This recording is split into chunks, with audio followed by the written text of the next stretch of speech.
Hey, summer is coming and we might not be able to travel and we might not be able to do what we would normally do during a summer vacation. So I have some really cool backup plans, so stay tuned.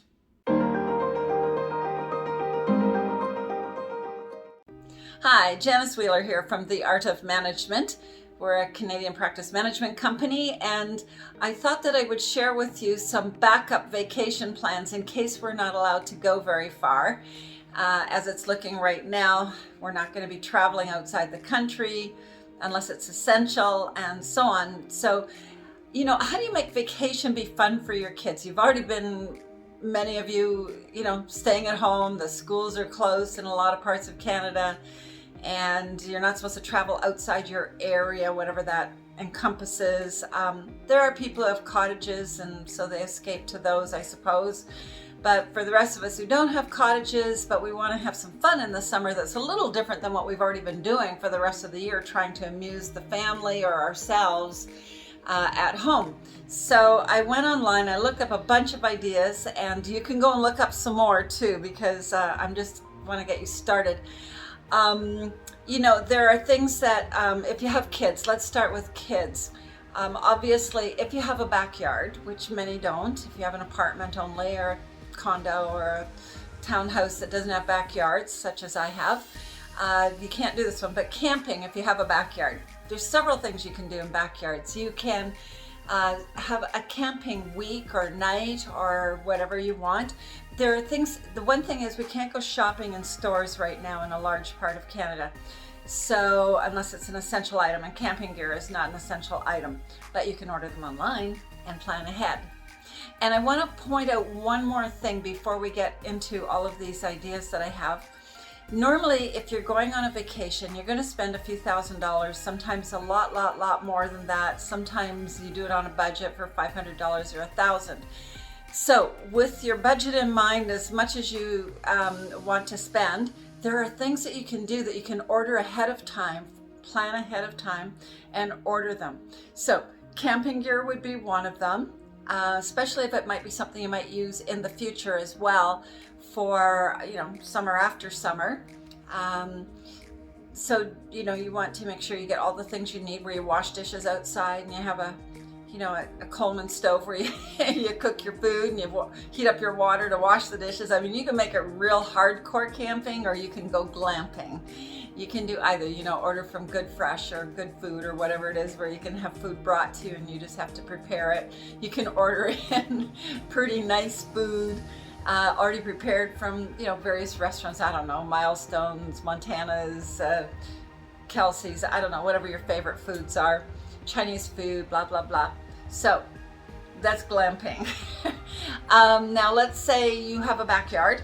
You could create, and I saw some very creative ones online. You can create I don't know what you call it, a fitness thing for kids, where they have to climb little walls and jump over obstacles and duck under other things, and they can be timed going around this obstacle course, shall we call it. And it gets them active, it gets them agile, and you can be quite creative. If you go online, there's a lot of things you can do. You can get order some lumber and make some of these things. They're actually fun. Get them to help you make them. Like, get the whole family involved in these things, so that it's not just one person doing one thing and another one doing another. It's kind of boring. Another thing is you can order at-home spa kits. I'm pretty sure most kids will go for it. Maybe not a teenage boy, I don't know, but anyway, you can try it out.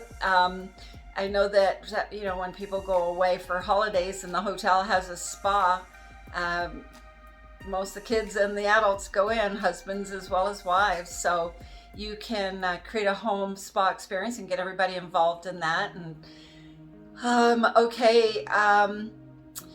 there's another thing that I thought was kind of fun, and there are murder mystery games that you can get online for free, and there's probably some that you pay for as well.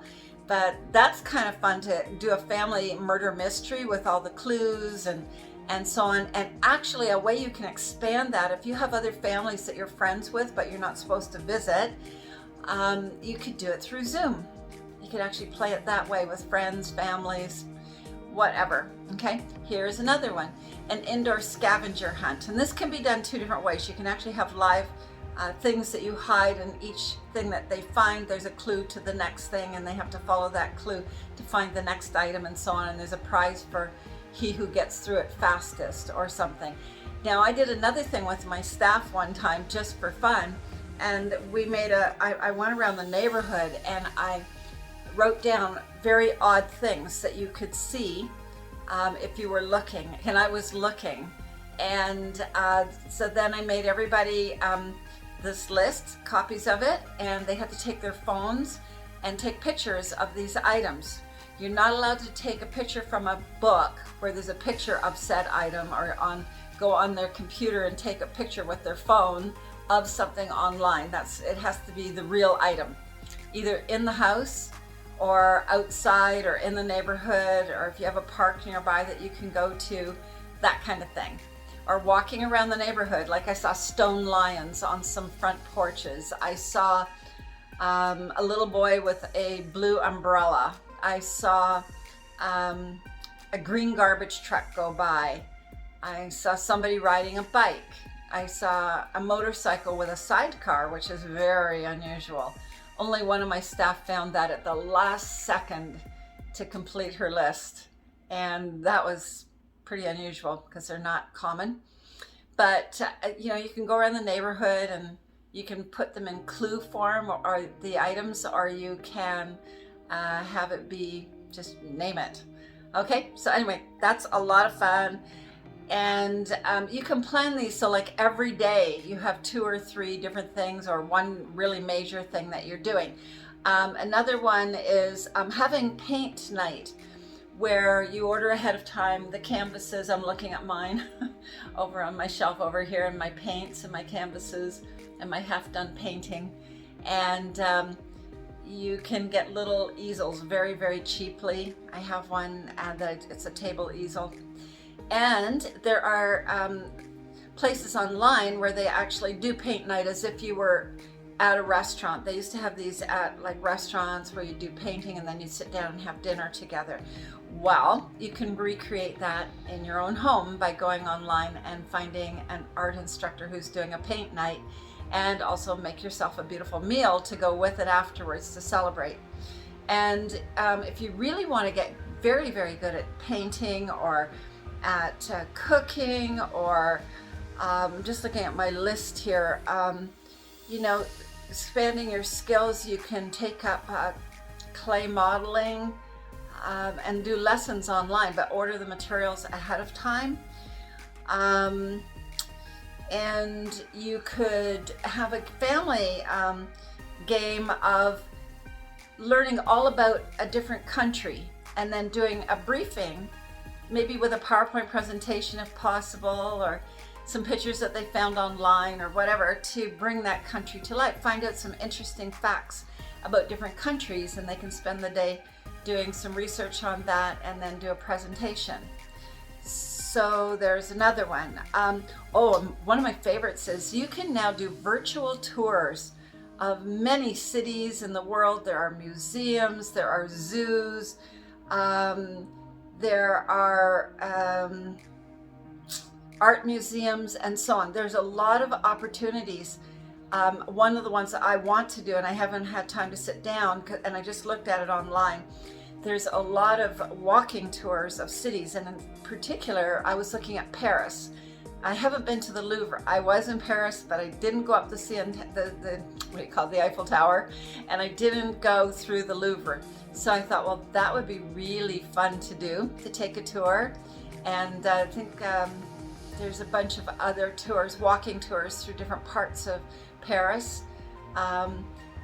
You can find out about cities. Like I did an aerial tour of Moscow and found out that the city is built in a circle in the center of it, and there's a reason why it's built the way it's built, and it's very fascinating. And so your kids could get involved in that and find out all about it, and then give you a briefing or a tour that they found. You could learn a new language. I studied Latin for 5 years, then I studied French for 7 years, and I lived in Mexico City and Puerto Rico and had to learn Spanish, none of which I'm fluent at anymore. But I could brush up on that online.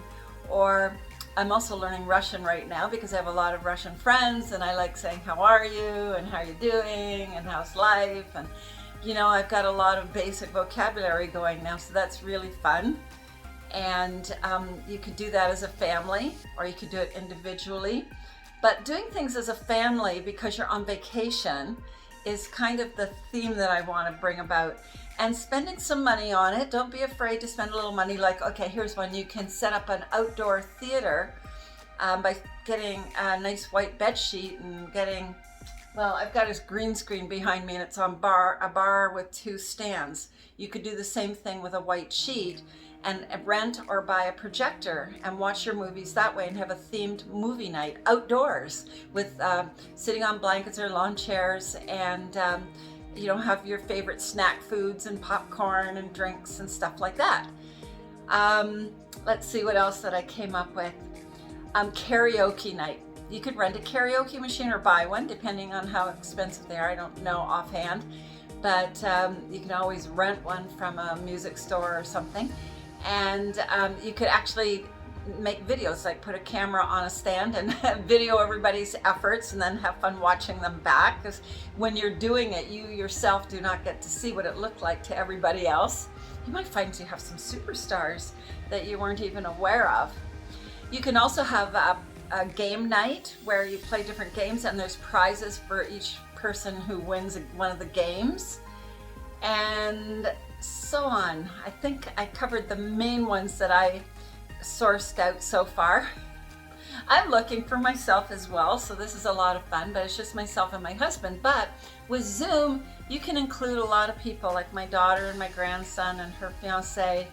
My daughter's fiance are, a Zoom away, and we could do that and do some of these activities as a group. Yeah, so there you go. I just thought I'd make it backup plans because we may or may not be able to do the traveling that we would normally do, and here's a way to make it fun. And you can make a whole schedule for a week or 2 weeks, whatever it is that you're taking off, and make it fun and make it interesting, and the sky's the limit. I mean, you just go online and put in, staycation ideas. All right. So there you go, more than 5 backup plans. I'm sure I gave you about 15 or 20 there.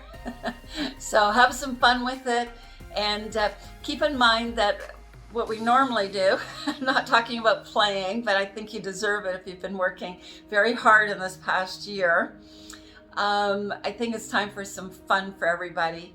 But we also do practice management, and we have courses. We do one-on-one private coaching with the owners of the practice to get you into awesome shape as a practice and as a leader of your practice.